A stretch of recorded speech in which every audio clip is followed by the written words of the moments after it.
Hello, my name is Hayden Wayne.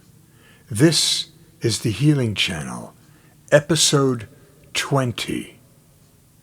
I will now read Re-Entry.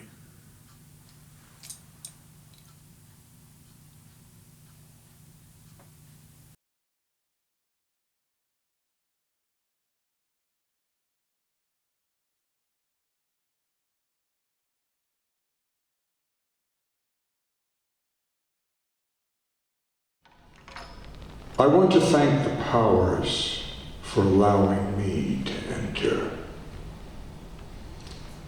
Birth.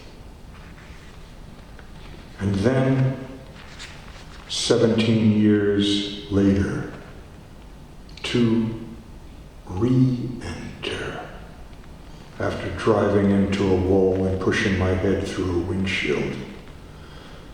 Let's just say the durability of my young body allowed me to not fry all my circuits from the nuclear heat of restarting my mainframe.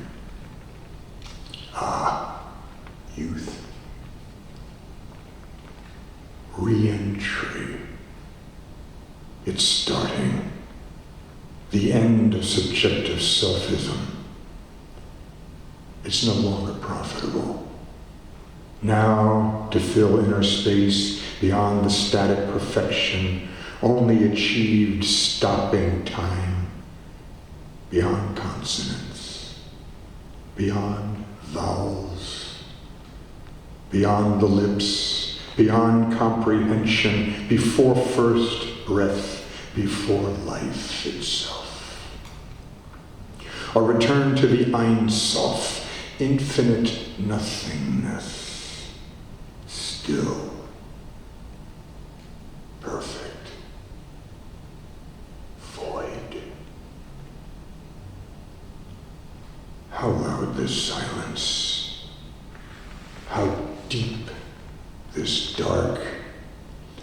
Consciousness awakens, a spark, light, first breath, in, yod.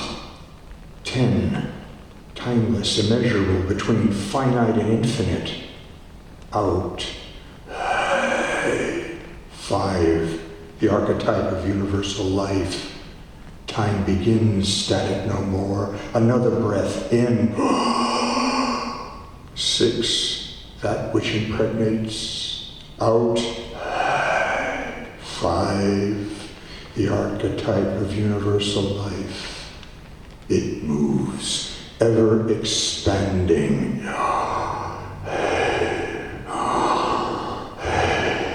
In, out, 10, 5, 6, 5, ever expanding, Aleph, Yod, Hey, 1, 5, 10, 5, Aleph, 1, belonging to neither time and space, beyond the realm of our thought, beyond the reach of our mind. Ever expanding, Aleph, Sheen, Resh, 1, 300, 200, Sheen, 300, cosmic movement of everything that exists. Resh, 200, the totality of the universe. We breathe, ingesting all there is. Aleph, Sheen, Resh,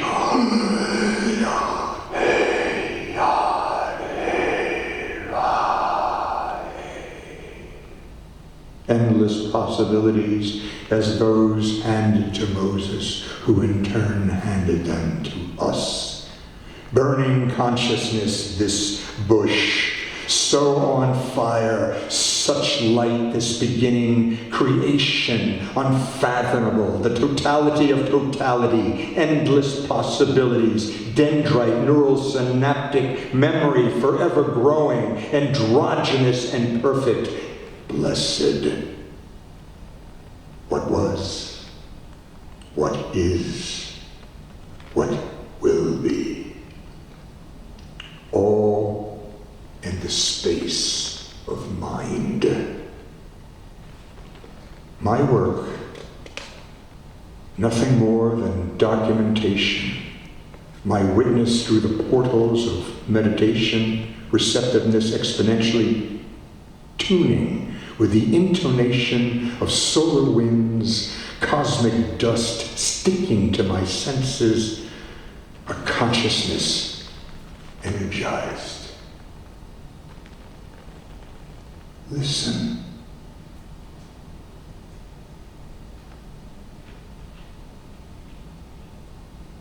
Focus on the silence. How loud it is. Be still. Hear the noise. Constant. Always. Feel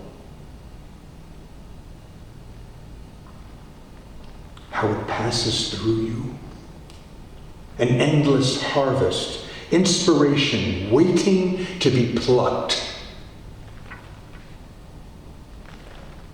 Why do we perceive the way we do, excluding others and not taking responsibility for our actions that subsequently affect the rest of the world? My vision is one of universal education and hope.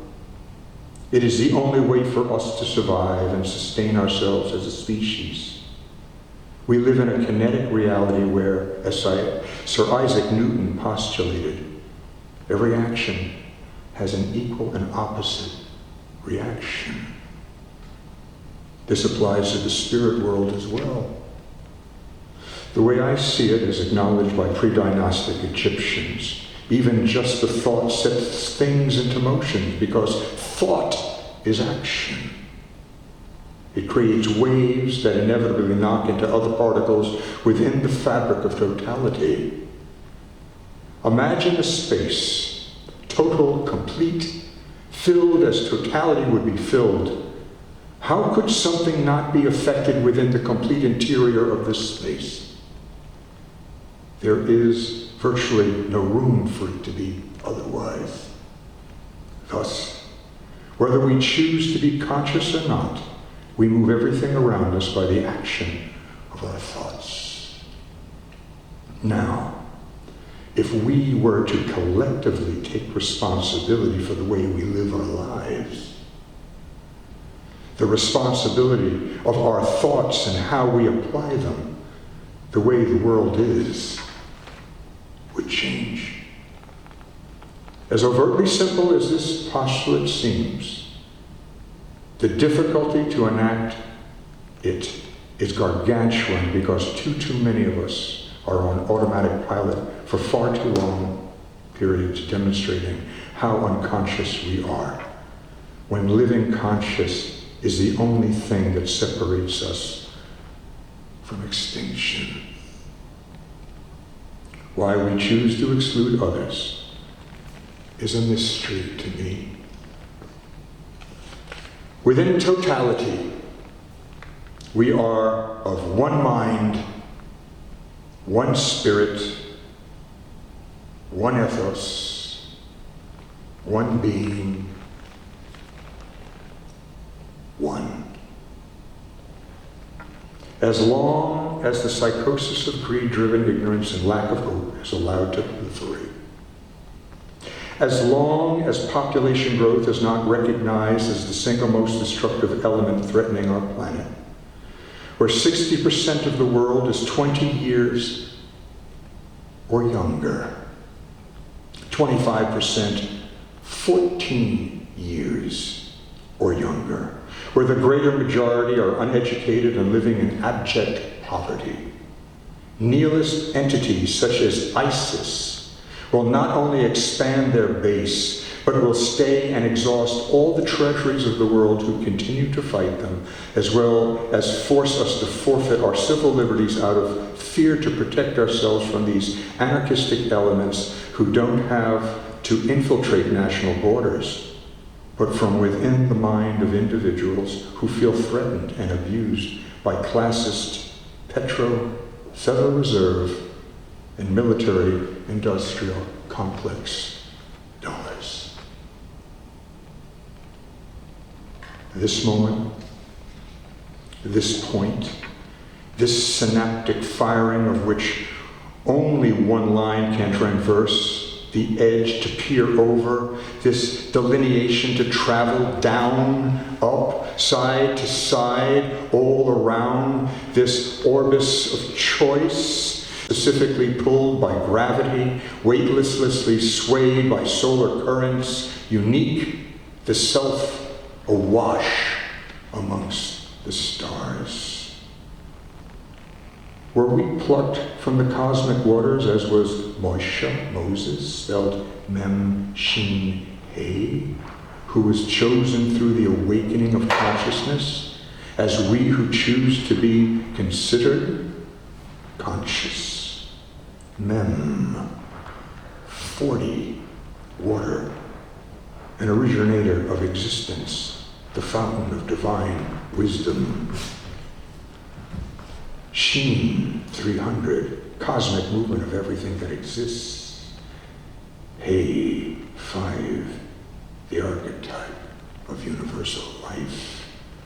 One singular continuum in between Alpha and Omega, before and after, within and without, understood and beyond, an awakened state of being. Conception. Clay tablets etched in Sumerian language, apparently 500,000, are now in various museums around the world. Of the 20% so far transliterated by such Sumerian experts as Zechariah Sitchin, we know 445,000 years ago, the Anunnaki, astronauts from another world, Nibiru, a planetary body in a counter-elliptical 3,600-year orbit through our solar system, came to Earth, entering from above the Persian Gulf, landing in modern-day Iraq in search of gold, establishing land bases. Eridu, Lhasa, Nippur, Bad Tabira, Lararak, Shurapak, Laagash, all in Eden, meaning step or plain. Eden. Gold, 100% pure conductivity needed to create a shield preserving their home planet, Nibiru's dwindling atmosphere. Usually in 8 atom pairs per molecule, separated. Monoatomic gold repairs bodily functions, increases the senses, memory, telepathic powers, intuitive ability, mental ability to travel through time, retards aging. Anki, Lord of Earth, son of the King of Gods, Anu, developed major mining systems in the distant sea 100 Bera, 200 hours of water, the ground of Arali, Africa. In the Abzu, the basement of the earth, southeastern Africa. From the Sumerian epic, Atrahasis, the Anunnaki are said to have mutinied, not wanting to toil in the gold mines anymore, which led to certain creation of a primitive worker. Humans. Quote, when the gods like men bore the work and suffered the toil of the gods was great, the work was heavy, the distress was much. You have slaughtered a god together with his personality. I have removed your heavy work. I have imposed your toil on man. In the clay, God and man shall be bound. to a unity brought together so that the end of days, the flesh and the soul, which in a God have ripened, that soul in a blood kinship be bound. Enki, son of king of gods Anu, with the help of his sister Ninki, creation. The birth of man, gene splicing our coming to be with existing hominids, in vitro fertilization, the atom became atom, he of the earth, in the steppe of Eden, the garden between the Tigris and Euphrates. Genesis 2:7. Then the Lord God formed man from the dust of the ground and breathed into his nostrils the breath of life, and man became a living being. 10. A river watering the garden flowed from Eden, and from there it separated into 4 headwaters. 11. The name of the first was the Pishon. It winds through the entire land of Havilah, where there is gold. 12. The gold of that land is good, aromatic resin, and onyx are also there. 13. The name of the second river is the Gihon. It winds through the entire land of Cush. 14. The name of the third river is Tigris. It runs along the east side of Ashur. The fourth is the Euphrates. Why would God direct Adam to a bountiful place, Havilah, and tell him there is gold? Why would newly created man before Eve need gold? Genesis 2:18. The Lord God said, "It is not good for the man to be alone. I will make a helper suitable for him." 19. Now the Lord God had formed out of the ground all the wild animals and all the birds in the sky. He brought them to man to see what he would name them. And whatever the man called each living creature, that was its name. 20. So the man gave names to all the livestock, the birds in the sky, and all the wild animals. But for Adam no suitable helper was found. 21. So Lord God caused the man to fall into a deep sleep, and while he was sleeping, he took one of the man's ribs and then closed up the place with flesh. 22. Then the Lord God made a woman from the rib he had taken out of man, and he brought her to the man. Removing a rib is the least traumatic and certain guarantee of a rich supply of blood marrow to remove DNA. Human DNA. Deoxyribonucleic acid. The nucleic acid, along with proteins and carbohydrates, compose the 3 major macromolecules essential for all living known forms of life, consisting of 2 biopolymer strands coiled around each other to form a double helix known as polynucleotides, composed of a simpler nucleotide composed of nitrogen-containing nucleobases such as cytosine C, guanine G, adenine A, and thymine T, as well as monosaccharide sugar called deoxyribose and phosphate group. Yahweh.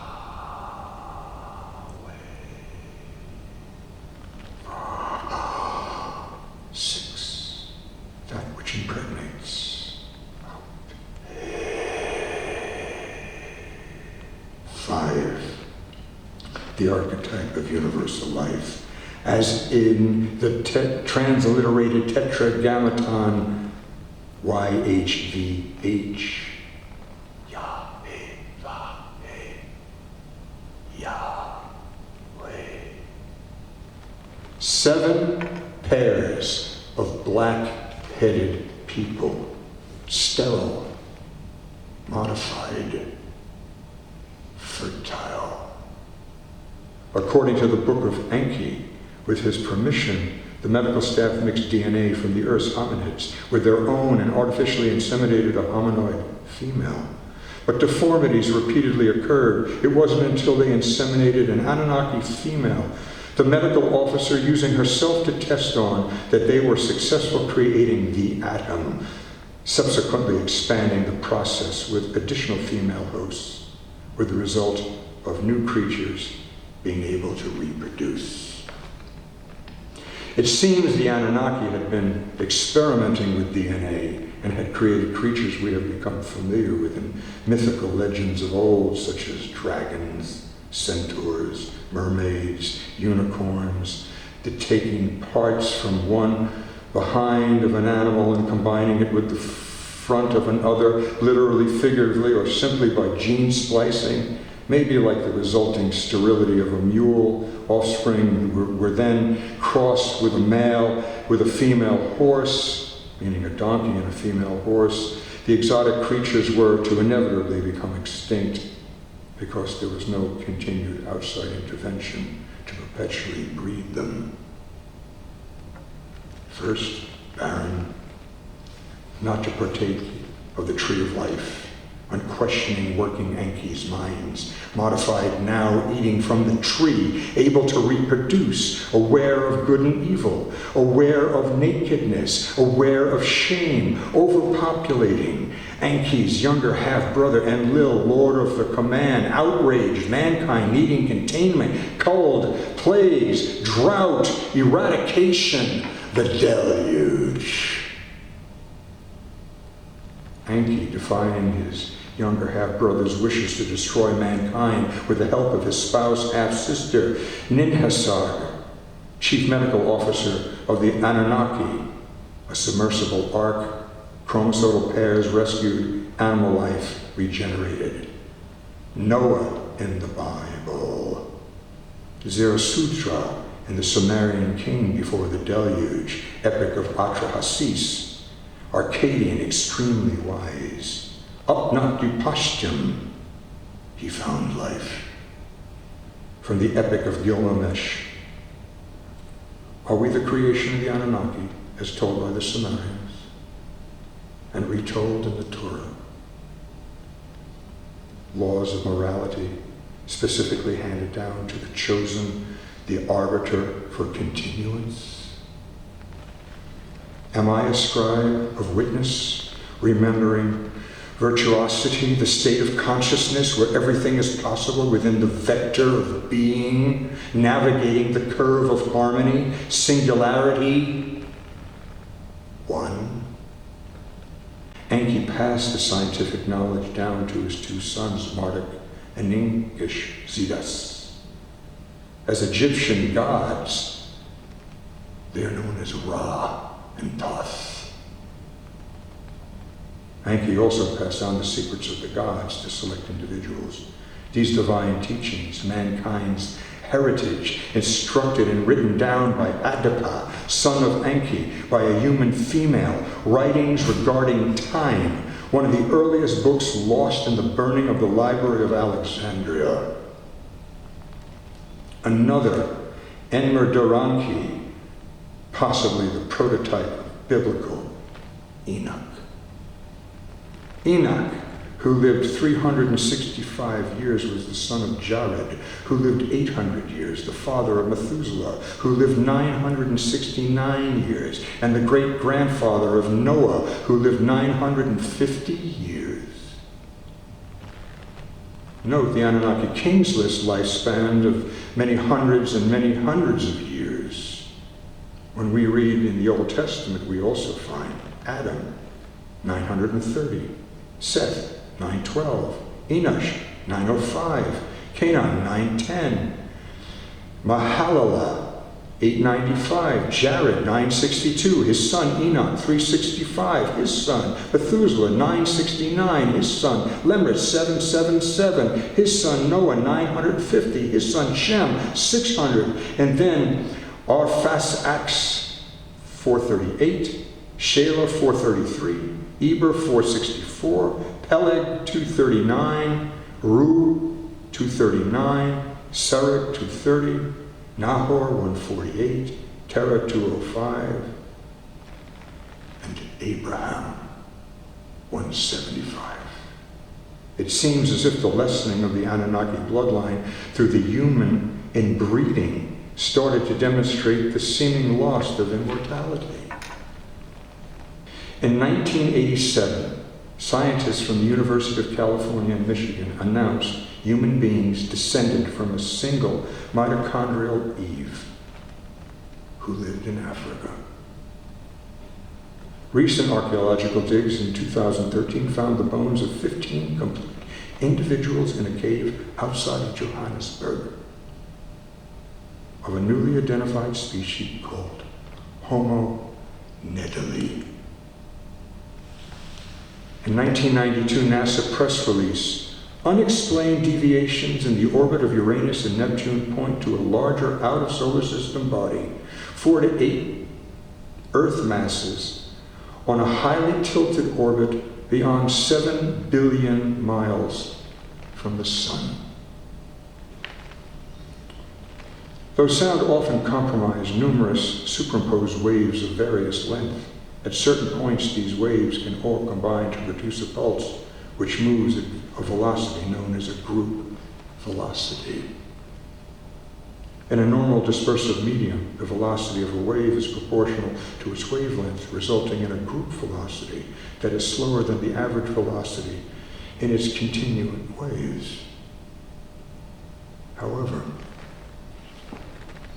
William Robertson and colleagues from Middle Tennessee State University have recently discovered manipulating sound waves in a certain specific controlled environment, such as one that is highly absorbing or attenuating at certain frequencies, velocity is inversely proportional to the wavelength, meaning that the group velocity can become much accelerated to the extent of traveling faster than the speed of light. Nikola Tesla believed the Earth rings continually like a bell, and if we learn how to use this primordial sound frequency, we would be able to convert it into unlimited energy. After the Lunar Excursion Module, LEM, had lifted off the surface of the moon and returned our Apollo astronauts to the spacecraft, it then fell back to the moon's surface. The resulting impact from the crash created a ringing for 1 hour that NASA scientists picked up from the transmitting instruments left behind. For the outer surface to do such a thing, is the moon hollow? According to Sumerian creation, our solar system, a planetary collision between Tiamat, which was to become Earth, and one of Marduk's, also known as Nibiru's moons, split her in half, throwing the debris out into what would become the asteroid belt between Mars and Jupiter, changed the Earth's orbit from 5th to 3rd from the Sun, and created her moon. When examining microsphericals around the impact sites in geological areas where there has been intense heat, these sphericals demonstrate a porous quality. One must assume such a cataclysmic collision of planetary orbs would create an intense firestorm. Maybe our moon has the same qualities as with the microsphericals as a result of the intense heat. Must be hollow. According to cylinder seal catalog VA243, in the Worden Sierstadt Aberglum of the State Museum in East Berlin, from 5,000 years ago, the Sumerians knew about our solar system before we did. For example, the discovery of Uranus was March 13, 1781. Neptune, September 23, 1846. And Pluto, February 18, 1930. Yet the impression depicts 12 orbs, including Anunnaki's home planet, Nibiru. Everything has its own resonance, its own resonant harmonic frequency, sound in three-dimensional effect that demonstrates itself as a cross within a circle. Sumerian glyphs documented this knowledge, demonstrating a cross within a circle. The Southern African refers to it as Mabona, Lord of Light. Tetragrammaton, tetra, four, as in four faces of a tetrahedron. Grammaton, letters, thus the four letters of God. But with further etymology examination, Greek, gramma, small weight. Latin, gramma, small weight. Gravity is in direct correlation with mass. Thus, tetragrammaton. Four-sided gravitation. Scientists have discovered gravitational waves 100 years after Einstein published his theory of relativity, where he predicted their existence.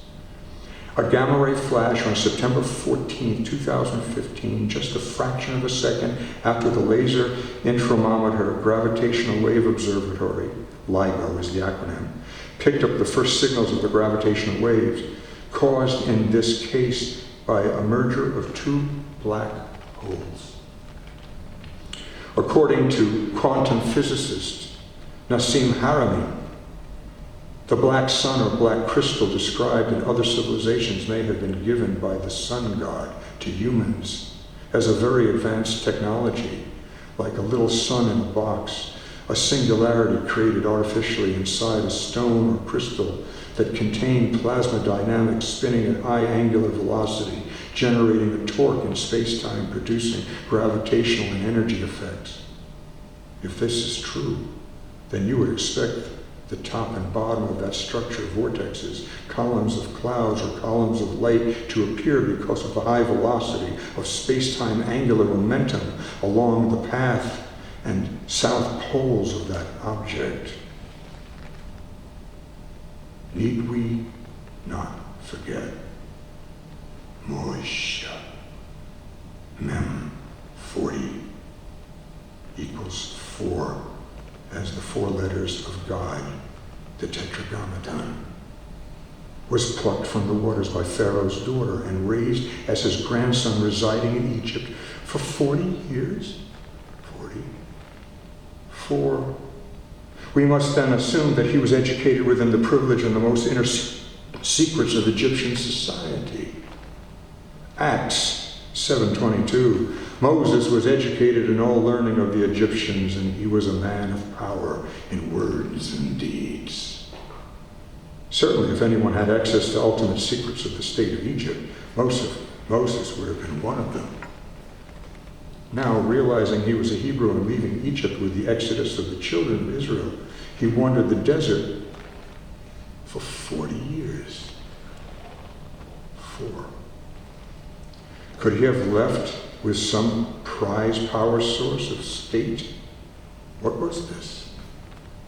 Before the building of the ark at Mount Sinai, Numbers 14:13, and that you go before them in a pillar by cloud of day and a pillar of fire at night. Exodus 13:21, by day the Lord went ahead of them in a pillar of cloud to guide them on their way, and by night in a pillar of fire to give them light so that they could travel day or night. Neither the pillar of cloud by day or the pillar of fire by night left its place from in front of the people. And yet the following demonstrates the use and power of the ark, not Moses raising his staff to part the Red Sea. Later on, after Moses' death, Joshua 4:18, and the priests came out of the river carrying the covenant of the Lord.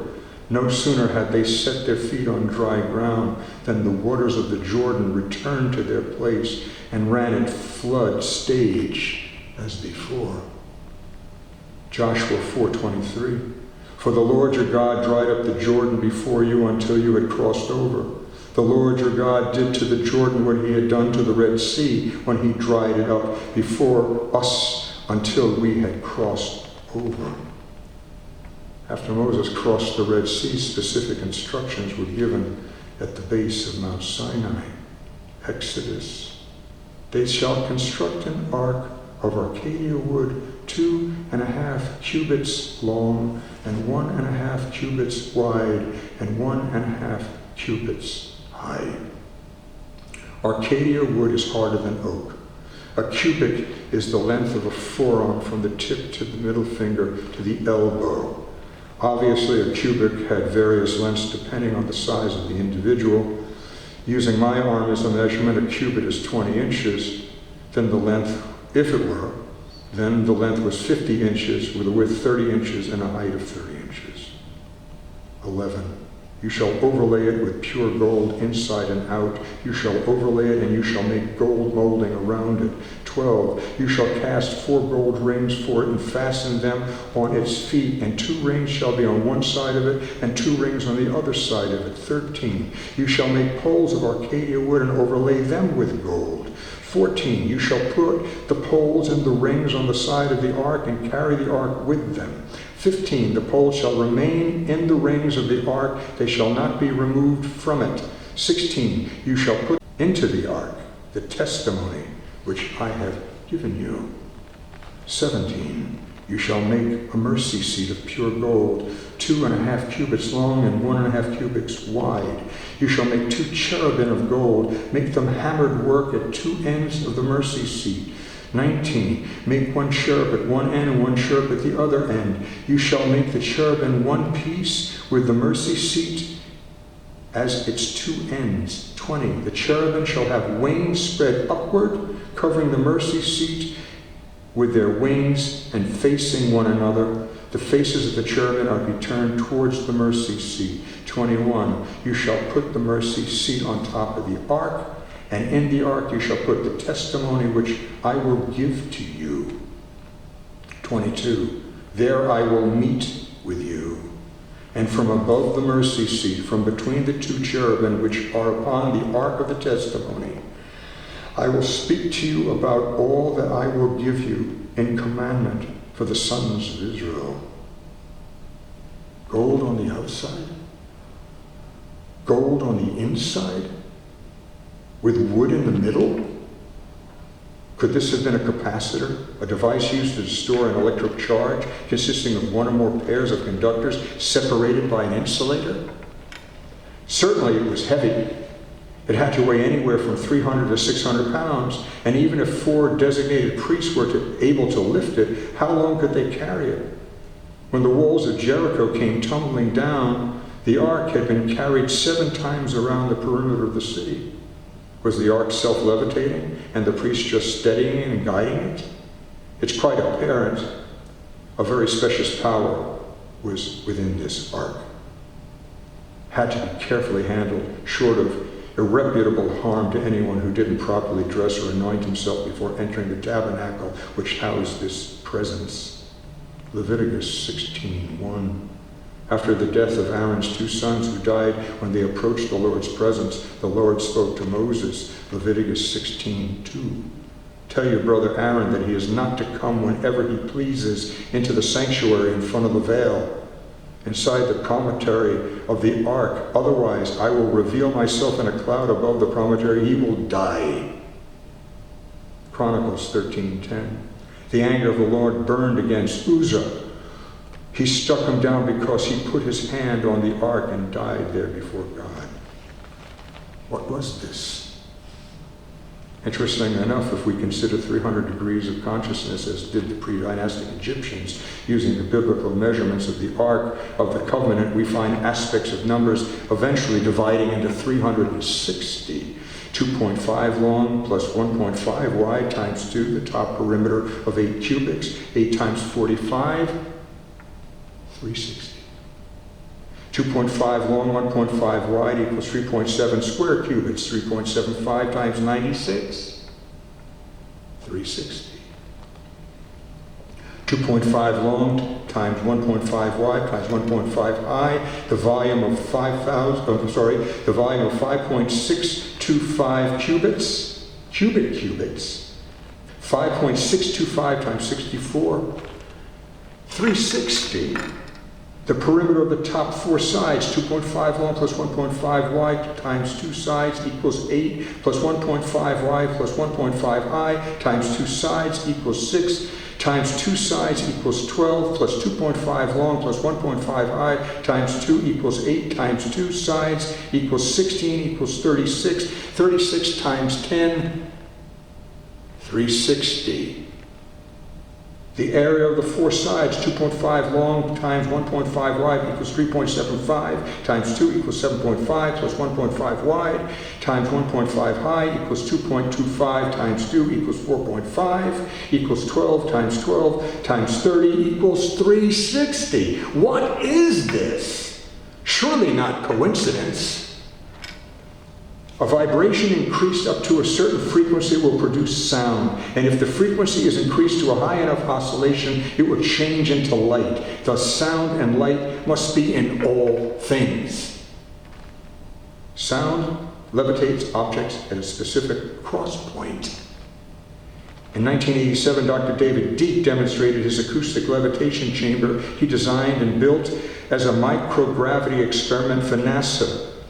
12-inch cube plexiglass Helmholtz resonant cavity had 3 speakers attached to the cube by aluminum acoustic waveguides. By applying the continuous resonance of 600 Hz sound waves and by adjusting the amplitude and phase relationship amongst the 3 speakers, he was able to control levitation and move in it 3 X, Y, Z axis of ambient space. The pyramids were resonating cavities to create energy. Did the sarcophagus at the Grand Pyramid of Giza also contain a power source within the perfect resonating cavity? Did Moses take this technology with the children of Israel during their exodus from Egypt?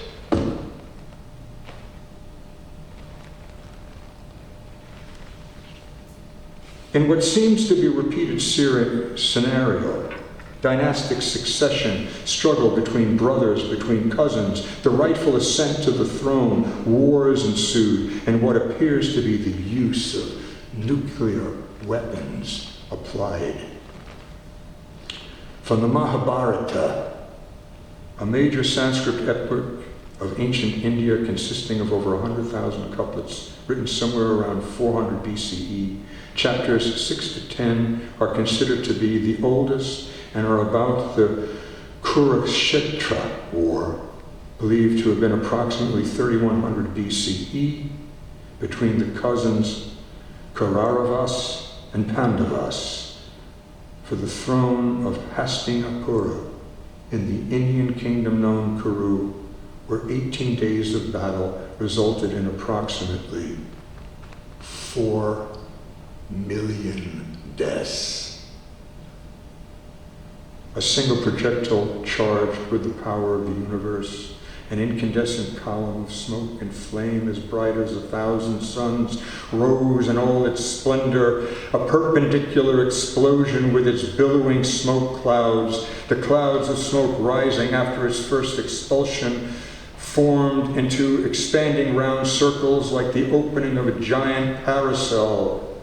It was an unknown weapon, an iron thunderbolt, a gigantic messenger of death which reduces to ash the entire race of the Vrishnas and the Andakas. The corpses were so burned as to be unrecognizable. The hair and nails fell out. Pottery broke without apparent cause. The birds turned white. After a few hours, all foodstuffs were infected. To escape from this fire, soldiers threw themselves into streams and washed themselves with their equipment. Now I am become death, the destroyer of worlds. Is this the same I am? The response of God when Moses asked his name. The Lonar crater, located 400 kilometers northeast of Mumbai, is nearly circular and 2,154 meters in diameter. Its age is believed to be less than 50,000 years old. There is no trace of any meteoric material around the site or immediate area. This is the world's only known impact crater in basalt, where indications of great shock from the impact pressure exceeded 600,000 atmospheres and instantaneous, intense heat, as determined from the basalt glass spheres around the immediate site. The levels of radiation have registered so high, the Indian government has now cordoned off the area. This could have only happened because of some nuclear cataclysmic event dating back in antiquity. In 1922, the excavation of Mohenjo-Daro in the Indus Valley of southern Pakistan revealed 44 skeletons, thousands of years old, scattered about the city, many holding hands, apparently dying together in an instant. Their remains had not been decomposed or disturbed by carrion animals. Not only is there no evidence of suffering from physical violent death, these skeletons are among the most radioactive ever found, as much as 50 times normal. The walls and foundations of the city are fused together, vitrified. Another city between the Ganges and the mountains of Rajmahal also show extreme vitrification and complete destruction by what one can only assume to be an atomic blast. There is a site with heavy radioactive ash field west of Jadipur and heavy layers of radioactive ash in Rajasthan, India, covering 3/4 mile area 10 miles west of Jadipur. The Sumerian transliterations tell us, overruling Enki, his younger half-brother Enlil, and the Anunnaki consul on Earth resort to weapons of terror, ordering attack on Enlil's son, Ninurta, and Enki's son, Nergal, to stop the advance of Enki's son, Marduk, and his grandson, Nabu, on the Sinai spaceport, obliterating the spaceport as well as Sodom, Gomorrah, and other cities in Canaan loyal to Marduk and Nabu. Drifting nuclear cloud brings death to all in Sumer. Quote, the place launching the spaceport obliterated the mount within which the controlling equipment was placed, smashed. The launch platforms were made to face off the face of the earth. The plane whose hard soil the shuttlecraft had used, runways were obliterated, with not even a tree left standing. By the darkening of the skies where brilliance followed, then a storm began to blow, gloom from the skies an evil wind carried. From the upper sea a storm wind began blowing the dark brown cloud eastward towards Sumer. The death was carried. Wherever it reached, the death to all that lives, mercilessly it delivered. All Sumer except Marduk's Babylon were destroyed. 1,736 years after the deluge. Of slaves loyal to the Enlilites, Lenuta, Nanor, Adat, Etu, and Nana, only Abraham and his forces survived. Abraham's band lived because Enlil had sent them out of Sumer to the Negev and Canaan to guard Sumer from Marduk's forces in Egypt and Lebanon. Enlil wanted his surviving slaves branded as his. Enlil ordered Abraham, then 99, and his male followers to cut off their foreskin so they could be clearly marked for Enlil and his sons and have phalluses like those of the Nibirians. Enlil told Abraham that after circumcision, unto thy seed I have given this land from the brook of Egypt, Nile, until the river Euphrates. Enlil said Abraham would conceive a son by Sarah, who was his half-sister, and who by Nibiran succession practices would produce a son who would succeed Ishmael, Abraham's son, with his secondary wife Sarah, erstwhile Egypt's slave Hagar. Sarah bore Isaac in Canaan. Enlil told Abraham, listen to what Sarah tells you, because it is through her, Isaac, that your offspring will be reckoned. I will make the son of her manservants into a nation also, because he is your offspring. Enlil told Abraham, evict Hagar personally. By doing this, Enlil tested his slave's loyalty, and he drove a wedge between him and Hagar. Abraham rose up early in the morning and took the bread and bottle and water and gave it to Hagar, putting it on her shoulder and the child, and sent them away. She departed, wandering the wilderness of Bathsheba. When the water in the skin was gone, she put Ishmael under one of the bushes. She thought, I cannot watch my boy die. No sooner was Hagar left between to die in the unforgiving desert than the God-master comes to the rescue of the evicted young slave girl. Enlil showed her well, saving her and Ishmael, winning her undivided loyalty. The rest of the story we know from the Old Testament. But who is this God of monotheism? The stories repeatedly tell us about the testing of loyalties that are ruthlessly harsh. Was this in fact the ruling elite of gods through the ultimate power of Enlil? El, God, Elohim, gods, equal Anunnaki, those from heaven came. Enlil, who specifically chose to use nuclear weapons of mass destruction, who singled out Abraham to survive and create a new lineage starting with Isaac, who would subsequently test Abraham to see if he was still completely loyal, asking him to murder his son, stopping him from doing so, and thus allowing the creation of Israel through Isaac's subsequent lineage, of whom the most devoted will wrestle with God, who specifically saved Hagar and her son of Abraham, Ishmael, who would create the lineage of Arabs, who would subsequently become Muslim and submit to God. What time is it? Not that it matters. Time. Old time, new time, same time. Time is only time with change. Don't move. Remain still. Watch the cosmos around you, within you, ageless, this static state of consciousness, perfect, androgynous, and complete, total. But for time to be time, it must move.